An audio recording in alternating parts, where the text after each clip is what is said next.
దేవుని సన్నిధికి వస్తున్నాం, ప్రార్థనకు వస్తున్నాం, ప్రార్థన చేస్తూ ఉన్నాం. యెహోషువ గురించి ప్రభు మరలా తిరిగి ఆయన చెప్పిన మాటను జ్ఞాపకం చేస్తున్నాడు.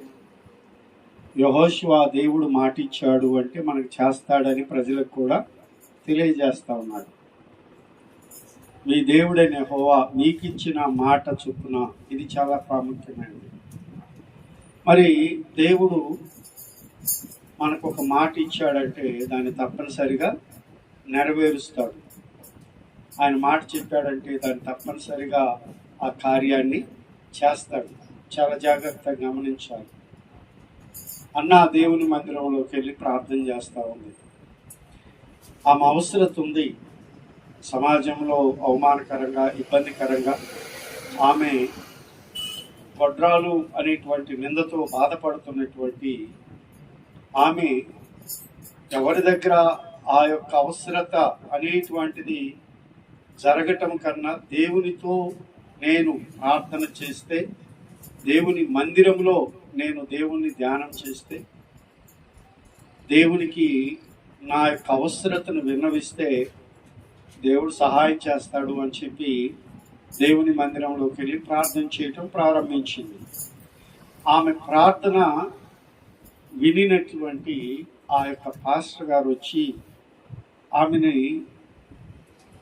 ఏమి ప్రార్థన చేస్తున్నావు అని అడిగినప్పుడు ఆమె చెప్పింది, అయ్యా నేను గొడ్రాల్ని, నాకు సంతానం లేదు, నేను బిడ్డ కొరకు దేవుని దగ్గర ప్రార్థన చేస్తున్నాను అని చెప్పి. అప్పుడు ఆ పాస్టర్ గారు చెప్పాడు, ఆ ప్రవక్త ఏలీ ఆమెతో మాట్లాడుతున్నాడు, అమ్మా నీకు ప్రార్థన చేసావు కాబట్టి నీకు దేవుడు మంచి బిడ్డనిస్తాడు, దేవుడు నీకు సహాయం చేస్తాడు, నీకు గర్భఫలం ఇస్తాడు, నీ నిందను తొలగిస్తాడు. ప్రైజ్లాడు, హల్లెలూయా. ఆ మాట అంతేనండి. ఆమె ఇంటికి వెళ్ళింది, తన యజమానుడు వాళ్ళు సంతోషంగా ఉన్నారు. దేవుడు మాట ఇచ్చాడు కాబట్టి ఎన్నో సంవత్సరాల నుంచి లేనటువంటి సంతానము, ఎన్నో సంవత్సరాల నుంచి రానటువంటి గర్భఫలము, దేవుడు మాట ఇచ్చిన వెంటనే ఆ మాట ఆమె జీవితంలో దేవుడు నెరవేర్చాడు. వారి ఇరువురు భార్యాభర్తల యొక్క అన్యోన్యతను దేవుడు ఆశీర్వదించి ఆయన ఆ గర్భఫలాన్ని ఇచ్చాడు, మంచి బిడ్డనిచ్చాడు. దేవుడు మాట ఇచ్చాడంటే నిజంగా మనకి ఆయన నెరవేర్చే దేవుడు. మనం చాలా అవసరతలో ఉంటాం, ఎవరెవరి దగ్గర మనం అడుగుతుంటాం. చాలామంది మనలాంటి మనుషులే, మనలాంటి భూ సంబంధమైనటువంటి వ్యక్తులే. వీళ్ళు ఏదన్నా సహాయం చేస్తారేమో నా ఇబ్బందుల్లో, నా అవసరతలో అని చెప్పేసి చాలామంది కూడా మాటేస్తూ ఉంటారు. పర్వాలేదండి, రేపు కనపడండి, ఇప్పుడు కుదరలేదులేండి, ఒక వారం ఆగిరండి, మరలా ఇప్పుడు కుదరలేదులేండి, ఒక నెల ఆగిరండి, ఇలా చెప్తూ ఉంటారు. కానీ వారు చెప్పిన మాట మీద నిలబడరు. నీతిగా నిజాయితీగా ఎప్పుడో మన తాతల కాలంలో నిలబడే వాళ్ళేమో.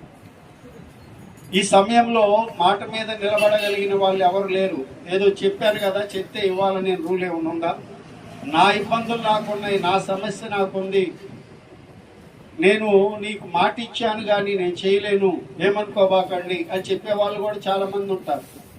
కానీ మనం నమ్మిన దేవుడు, మనం ప్రార్థిస్తున్న దేవుడు, మనం విశ్వసించిన దేవుడు, మనము మన రక్షకుడిగా అంగీకరించిన మన ప్రభు అయిన యేసుక్రీస్తు ఆయన మాట ఇచ్చాడంటే నిజంగా మనము అనుకూలంగా ఉన్నా ఉండకపోయినా కానీ దేవుడు ఆ మాటను మాత్రం తప్పిపోడు.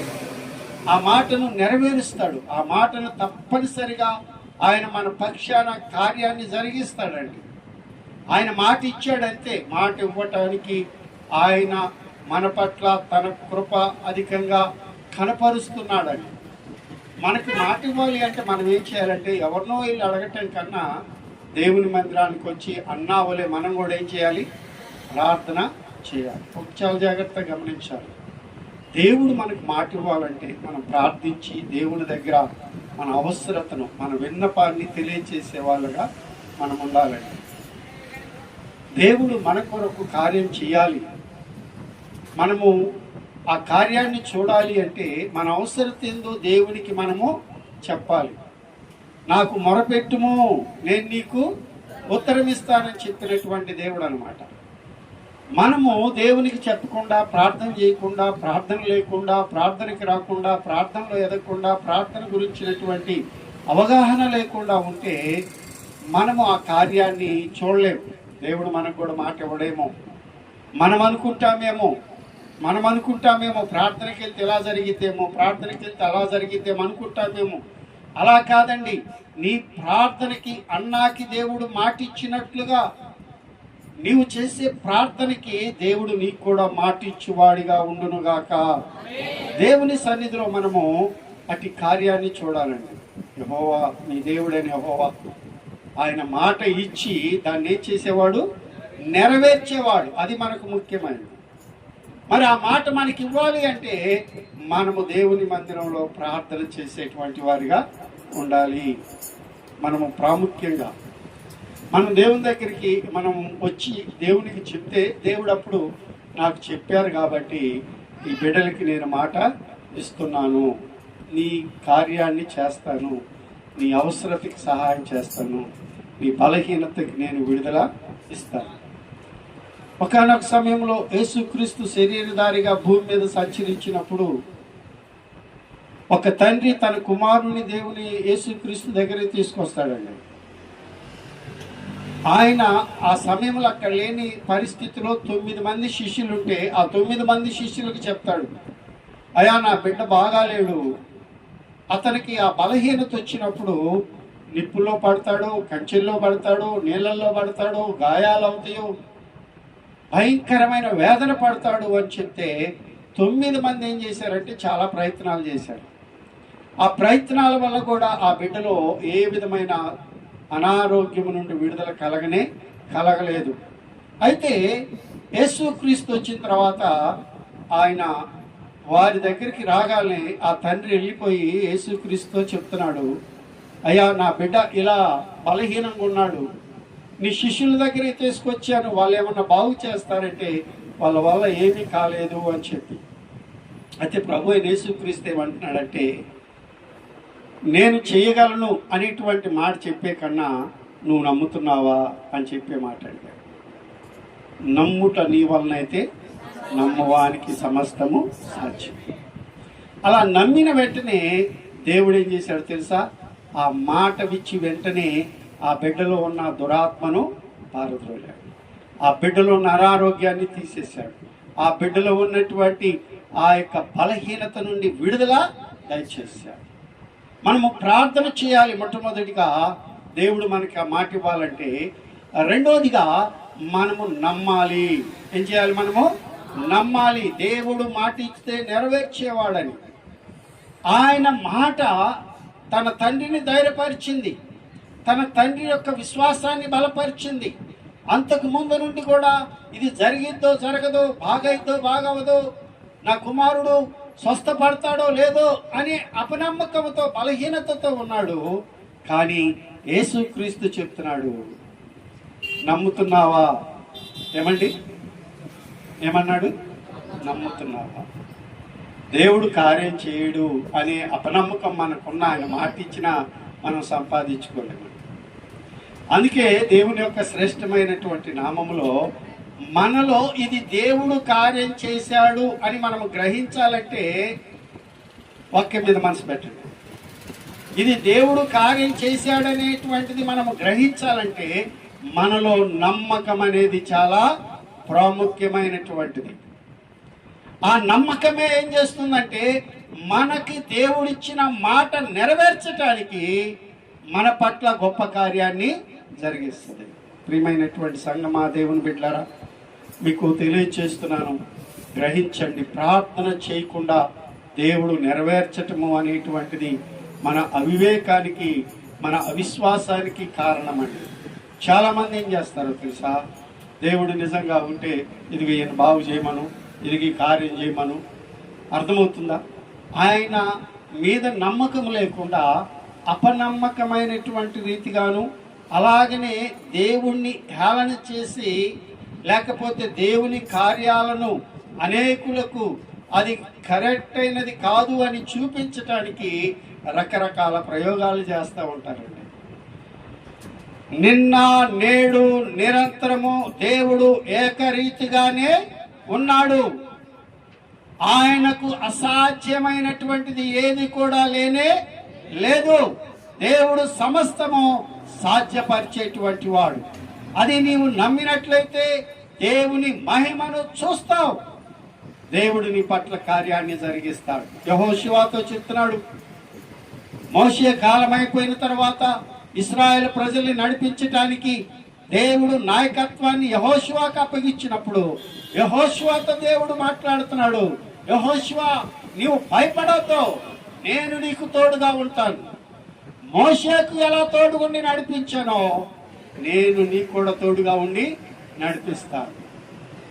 అక్కడ జరిగే ప్రాముఖ్యమైన విషయం ఏంటంటే, దేవుడు ఇశ్రాయేల్ ప్రజల కొరకు ఒక మాట ఇచ్చాడండి. వారిని పాలు తేనెలు ప్రవహించే కానాను దేశానికి తీసుకెళ్తానని. ఒక తరము అబ్రహాము తరం అయిపోయింది, ఒక తరము ఇసాకు తరం అయిపోయింది, ఒక తరము యాకోబు తరం అయిపోయింది. ఇశ్రాయేల్ ప్రజలు యాకోబు తరంలో ఐగుప్తు దాసత్వానికి వెళ్ళిపోయారు. వాళ్ళ కుమారుడు యోసేపు యొక్క కాలంలో వారు ఐగుప్తులో నివాసం చేయటానికి అక్కడ వారికి స్థలం దొరికింది. అయితే కొన్నాళ్ళు పోయిన తర్వాత యోసేపు చనిపోయాడు. అక్కడ తెలిసిన రాజు ఒక ఫరో కూడా చనిపోయాడు. తెలియని రాజు వచ్చి వారిని ఇబ్బంది పెడుతున్న సమయంలో, వారికి కష్టకాలాన్ని కలిగిస్తున్న సమయంలో వారట ఆయన దేవుడు మోషేకి దేవుని యొక్క కృపను బట్టి నడిపించగలగటానికి, దేవుడు మాటను నెరవేర్చటానికి అక్కడ గొప్ప కారణం ఏంటంటే వారందరూ దేవునికి మొరపెట్టారు.